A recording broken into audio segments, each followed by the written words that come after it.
Boa noite. 4 dias depois da impressionante colisão em São Paulo de um carro a 150 km por hora, um outro acidente choca a população. Desta vez, menores em fuga num carro roubado na capital atingem o veículo onde estavam 2 mulheres e um bebê. As mulheres morreram na hora e a criança só se salvou porque foi arremessada longe.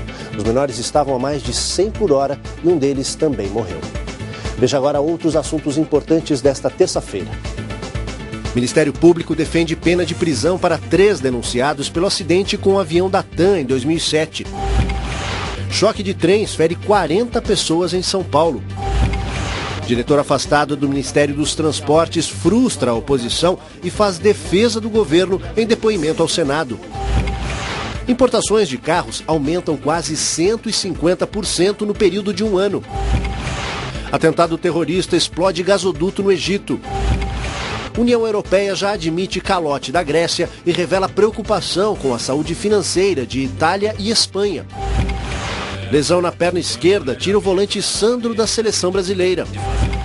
Problemas nas férias? No Jornal da Cultura, especialista esclarece como agir quando a viagem dos sonhos vira pesadelo.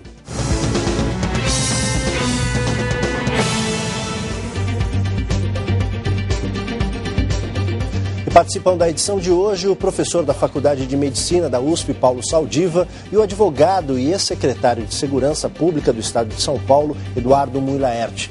Hoje vamos ter também o pronto atendimento. A advogada Poliana Carlos Silva, supervisora institucional do Proteste, a Associação de Defesa do Consumidor, vai tirar as dúvidas sobre pacotes de viagem. Se você tem alguma pergunta, mande para a gente via Twitter. Anote o endereço, twitter.com/jornal_cultura. Foram encaminhados à vara de infância 2 menores que participaram do roubo de um veículo e mataram 2 pessoas num acidente durante a tentativa de fuga em Guarulhos, na Grande São Paulo. Um bebê de 9 meses que estava no carro das vítimas permanece internado no hospital. Os corpos de Natália Brolio Murilo, de 25 anos, e Rafaela Rabelo Alves, de 28, foram velados em Guarulhos. O que magoa a gente é que é uma menina que tinha tudo pela frente, super nova, 28 anos, baita profissional, baita pessoa, acabou. Deixando uma filha, está deixando um marido, acabou. É a sensação da injustiça, né, da impunidade, 3 menores inconsequentes, totalmente irresponsáveis. O acidente aconteceu nesta avenida em Guarulhos, na Grande São Paulo. O carro em que estavam as 2 mulheres foi atingido por um veículo roubado que fugia da polícia e era conduzido por 3 menores. Junto com as vítimas estava também um bebê de 9 meses, filho de uma delas. Ele foi lançado para fora da janela do carro. A criança está internada no Hospital Geral de Guarulhos e passa bem. O carro havia sido roubado na zona norte de São Paulo. Identificados pela polícia, os menores tentaram fugir. Depois de baterem em uma viatura, atingiram o carro de Rafaela e Natália. O velocímetro do veículo travou em 140 km por hora. Um dos menores morreu no acidente e os outros 2, um de 12 e outro de 15 anos, foram encaminhados para a Vara da Infância e Juventude. Eles negam participação no roubo e afirmam que o rapaz que dirigia o veículo, morto no acidente, se assustou ao ver a polícia. Os menores foram reconhecidos pela dona do veículo, assim como o maior que teria participado do roubo e está foragido. O promotor responsável pelo caso não quis gravar entrevista. Até completar 18 anos, o menor é considerado inimputável pela justiça, ou seja, ele não pode ser responsabilizado por um crime. Se você não sabe quais são as penalidades impostas aos menores infratores, o Jornal da Cultura explica.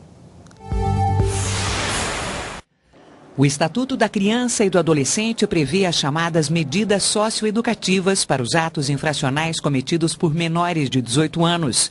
O adolescente poderá ser advertido, obrigado a reparar o dano, prestar serviços à comunidade, ser acompanhado em liberdade assistida e internado em semiliberdade ou integralmente em unidade educacional. A penalidade mais severa é aplicada em caso de infrações mediante grave ameaça, como roubo e estupro, ou violência à pessoa, tentativa de homicídio e homicídio. Nesses casos, o período de internação não pode ultrapassar 3 anos e deve ser reavaliado no máximo a cada 6 meses. A idade limite para a internação é de 21 anos. Eu acho importante comentar, toda vez que acontece uma situação como essa, algum crime um pouquinho mais grave, um pouquinho mais, que chama mais atenção, né, cometido por um adolescente, há essa conversa de redução da maioridade penal. Você acha que isso resolveria nesse caso? Porque também a impunidade é um problema, né? Quer dizer, a gente viu aí que pouco pode acontecer com esses adolescentes, né? Como resolver isso? Não, a impunidade é um problema central no Brasil, mas eu acho que a gente não pode confundir as coisas, né? Eu acho que nós temos, inclusive, 2 acidentes graves essa semana que comoveram a população. No sábado, se não me falha a memória, um empresário com seu Porsche a 150 km por hora abarrou em carro e matou uma pessoa. Aqui são 2 jovens, aparentemente, que tinham roubado o carro, em fuga a 140 km por hora e matam. Será que o tratamento deve ser igual, deve ser diferente? Uma coisa é certa, muita gente diz, não há impunidade para o menor de 18 anos. Não há impunidade.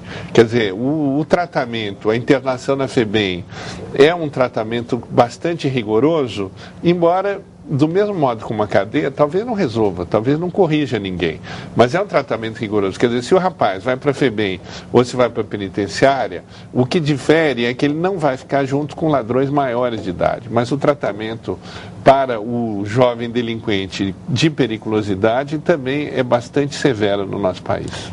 Mas há impunidade no trânsito. Quer dizer, os crimes de trânsito deveriam ser tratados com maior gravidade.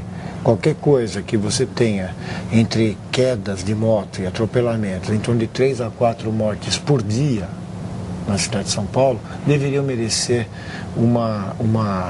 digamos, uma punição um pouco mais rigorosa do que atualmente é. O indivíduo mata uma pessoa e vai embora sem acontecer absolutamente nada. A gente vai comentar um pouquinho, vai falar um pouquinho mais sobre um caso desses aí. O empresário Marcelo Malvio Alves de Lima, que dirigia o Porsche citado aqui, envolvido no acidente que matou uma advogada no sábado à noite em São Paulo, pagou a fiança de R$300 mil estabelecida pela Justiça.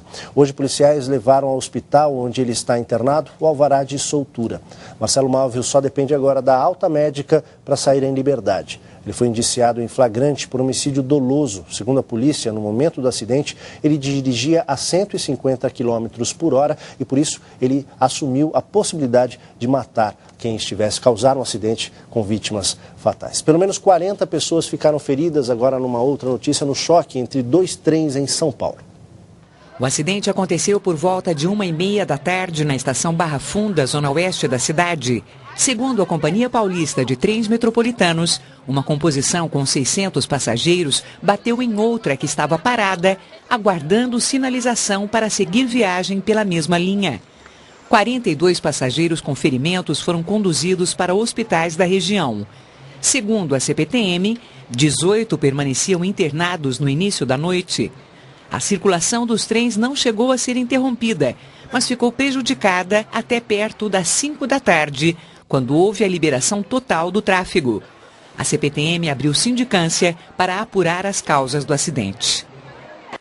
Olha, foi um susto tremendo justamente para as pessoas que estavam dentro desses trens, mas acho que não passou disso, né? Uma colisão de trens que tem centenas de pessoas dentro, felizmente, né? E saindo já 23 desses 40 para ir embora, eu acho que foi um evento que, dentro da tragédia que aconteceu, foi o melhor do cenário. A CPTM diz que vai apurar isso, mas esses trens, eles têm operadores, eles têm ali uma distância mínima para frenagem.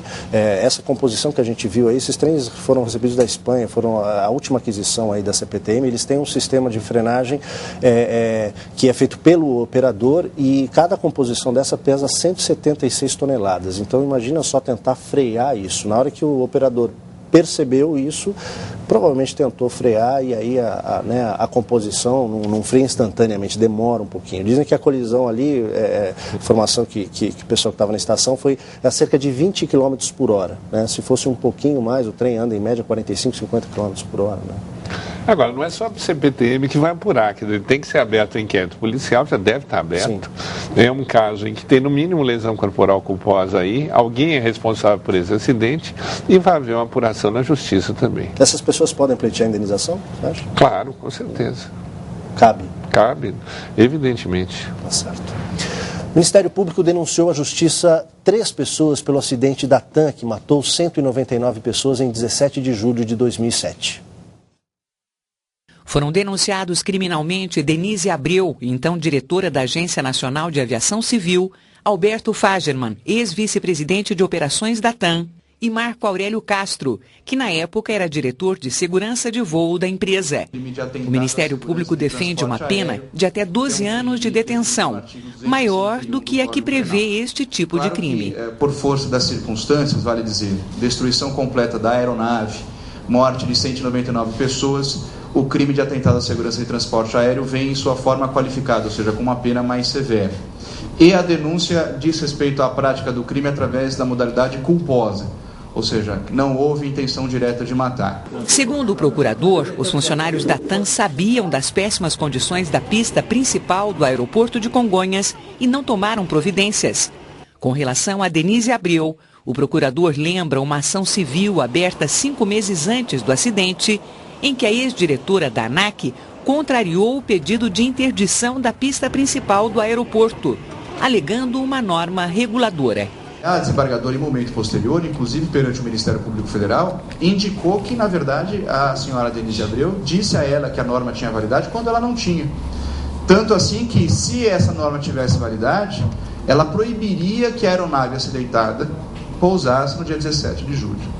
E isso caracterizou, na perspectiva do Ministério Público Federal, um caso típico de imprudência. No momento do acidente, chovia e o avião da TAM, que vinha de Porto Alegre, estava com parte de seu sistema de freio desativada. Os pilotos não conseguiram parar o Airbus, que atravessou a pista e bateu em um prédio da própria empresa na Avenida Washington Luiz. Vai chegando perto do 17 de julho, é difícil, né? Essa notícia de hoje é uma resposta, né, à luta de todo esse tempo que a gente tem, né, é difícil e eu quero dizer, eu perdi a minha filha única, né, como outros perderam famílias inteiras nessa tragédia que poderia ter sido evitada. O advogado de Alberto Fagerman e de Marco Aurélio recebeu a denúncia com surpresa. Ele acreditava que o inquérito policial seria arquivado. Já o advogado que defende Denise Abreu questionou o porquê de outras pessoas não serem também indiciadas, como, por exemplo, o ministro da Aeronáutica na época. Eduardo, é uma ação da Justiça que vem, vamos dizer assim, talvez tarde, mas numa boa direção? O que nós vimos hoje, o jornal começou com uma série de acidentes trágicos, né? Mas o que se percebe também é que se procura hoje responsabilizar os responsáveis, não tratar o acidente como um fato da natureza que acontece e que é natural. Então, na medida em que a Justiça procure efetivamente responsabilizar, procurar os responsáveis, também as medidas de prevenção vão aumentar, porque as consequências podem ser terríveis para quem assume a responsabilidade.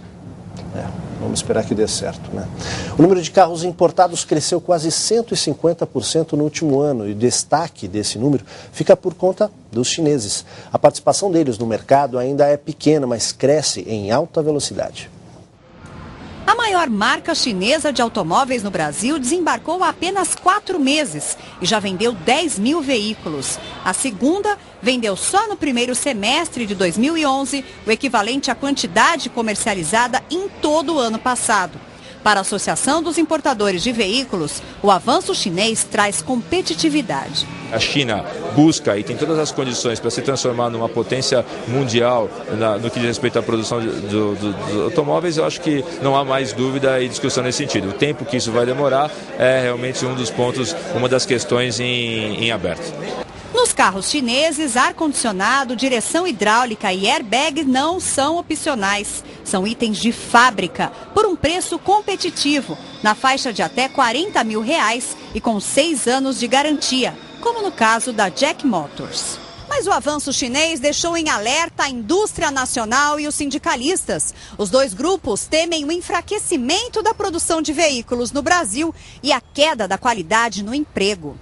A gritaria começou na sexta-feira, quando os metalúrgicos paulistas bloquearam uma faixa da rodovia Anchieta para protestar contra os importados e o que enxergam como uma ameaça de desindustrialização.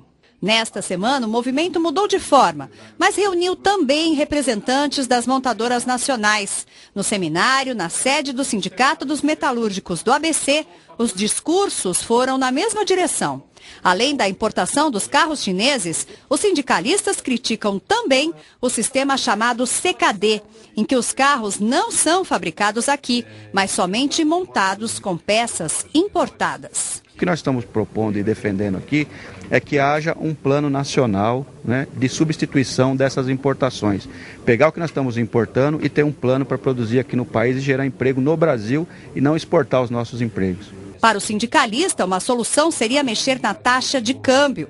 O dólar baixo e a mão de obra chinesa muito mais barata que a nossa favorecem o carro importado. Este especialista diz que as relações trabalhistas chinesas não poderão ser reproduzidas aqui. O Brasil pode voltar, pode fazer uma readequação em benefícios, em impostos indiretos, em tudo, mas não vai chegar a esse ponto nunca. O trabalhador brasileiro jamais vai sair de uma bancada para trabalhar no chão. Deixa eu perguntar uma coisa aqui para vocês. A gente ouviu aí a chiadeira do sindicato, também das montadoras. Tem alternativa a não ser baixar os preços? A gente já, até no Jornal da Cultura, já fez matérias aqui mostrando a diferença dos preços de um carro vendido, mesmo modelo vendido aqui no Brasil, vendido em outros países da América Latina, Estados Unidos, Europa. O carro aqui é sempre mais caro. Adianta, quer dizer, alguma medida protecionista que não, de fato, concorrer com o preço? Olha, o ser humano não vai abdicar do preço, ele não vai querer tomar prejuízo baseado em patriotismo. Então, a coisa é muito simples, o preço está mais baixo e a única solução seria colocar o preço do carro brasileiro mais para baixo ou sobretaxar o carro importado. Porque enquanto tiver essa diferença de preço com mais equipamentos, eu acho que as pessoas vão naturalmente migrar para um melhor produto que vai pagar menos. Eu acho que nós temos de um lado o carro chinês, que tem dois atrativos enormes. Ele é bonitinho e ele é baratinho. E na outra ponta você tem o carro importado da Alemanha, que são os carrões, também são lindos e que são muito caros. Agora, isso é um mundo globalizado, quer dizer, a China, curiosamente, quer menos carros em Pequim, mas quem não dá o mundo com seus carros. E como é que vai reagir o Brasil? Nós também estamos com as ruas superlotadas, mas todo mundo quer ter seu carro. Então, se você tem um carro bonito e barato, obviamente o consumidor vai querer. E isso vai obrigar um realinhamento. Ou uma diminuição do imposto no carro brasileiro, um aumento de imposto no carro importado, ou então há uma melhoria de competitividade do produto nacional. Nós torcemos para que isso aconteça. Muito bem. Agora a gente vai para a nossa redação falar rapidamente com a Poliana Carlos Silva, ela é supervisora institucional do Proteste, que vai responder as questões sobre problemas com viagens de férias. Poliana, tudo bem?